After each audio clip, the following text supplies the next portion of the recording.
All right, guys. So by now, everyone has heard about the situation with Young Jeezy and his restaurant in here in Atlanta. Um, I have a slightly different view on it. So here it is. If you're not familiar with the story, according to what Young Jeezy said in an interview, he said he was the owner of a high-end steak restaurant, steakhouse in Atlanta, and the as soon as he announced that the restaurant he was the owner of the restaurant, then the restaurant went downhill. In his words, it was almost like it was Freaknik. And my view on that is that was management is responsible for that. And before you go crazy and be like, well, no, it's the degenerate people. And yeah, I'm not justifying twerking on tables. I'm not justifying, you know, uh, behavior that is not up to par in any way, shape, or form. Definitely not co-signing that. But what I am saying from a management point of view, that was probably internal. Let me explain. So Jeezy announces, "Hey, I am the owner of the restaurant." Right? His announcement. The floodgates did not open up immediately. It was not a rush of just hood rat behavior. It was not a rush of individuals who don't know how to behave. That didn't happen overnight. Jeezy made his announcement. I think what happened was internally, because you got to remember there were some employees who were working for this restaurant, for this establishment, that didn't even know Jeezy was the owner. That's how tightly kept the secret was. So internally, now they found out, hey, this restaurant is owned by a trap star. It is owned by a trap star, so I need to behave like how trap stars behave. So the decline started internally. Internal decline. Now let's just say, for argument's sake, this steakhouse has a dress code. If this is a high-end steakhouse, of course there's a dress code. So if there's a dress code, and the dress code is you must have a blue shirt on to enter this restaurant. Blue shirt, right? If you come to the restaurant and you don't have a blue shirt on, you don't get in. And this ends right there. It ends. That's the end of it. Because you don't have a blue shirt on. Internally, the internal customers lowered their standard. They'll be like, well, hey, we're now owned by a trap star, and that strict dress code, it's no longer needed. So let's get rid of that. Matter of fact, now I work for Jeezy. I'm going to post on social media that, hey, I'm working for Jeezy. Work for Jeezy now. Matter of fact, there's Jeezy over there sitting. Let me take a sneaker picture of him so that everybody can believe that I work for Jeezy. So the internal customer, his team, lowered their standard.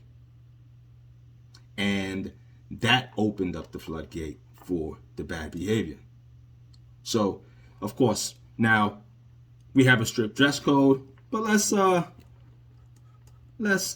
that dress code slide for a minute.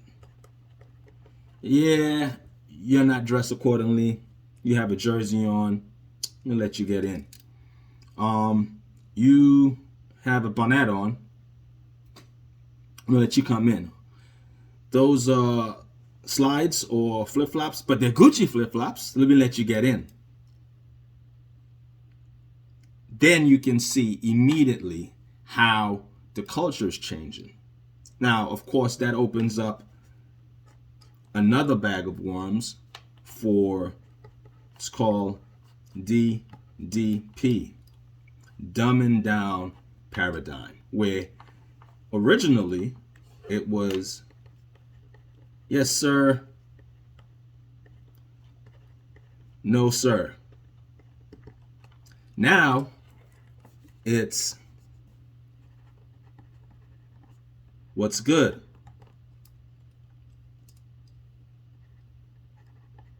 what's happening. So the dumbing down paradigm, that of course changes the lexicon of the restaurant. Now, this is what happens. So you have the employees or internal customer or employees,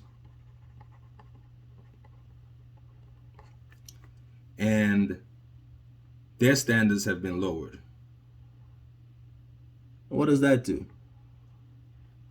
That sends a message to the customer that, hey, yeah, now originally you couldn't get in dressed like that. Nah, we're going to let you slide. You can get in. Because those are not just flip-flops. Those are Gucci flip-flops. And you have a new set of customer coming in. And that new set of customer, then it goes back to the employees. So the standards have been lowered in each revolution. It goes around again, the standards continue to be lowered.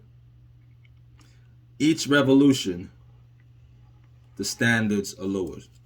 For each revolution, the morale is gone.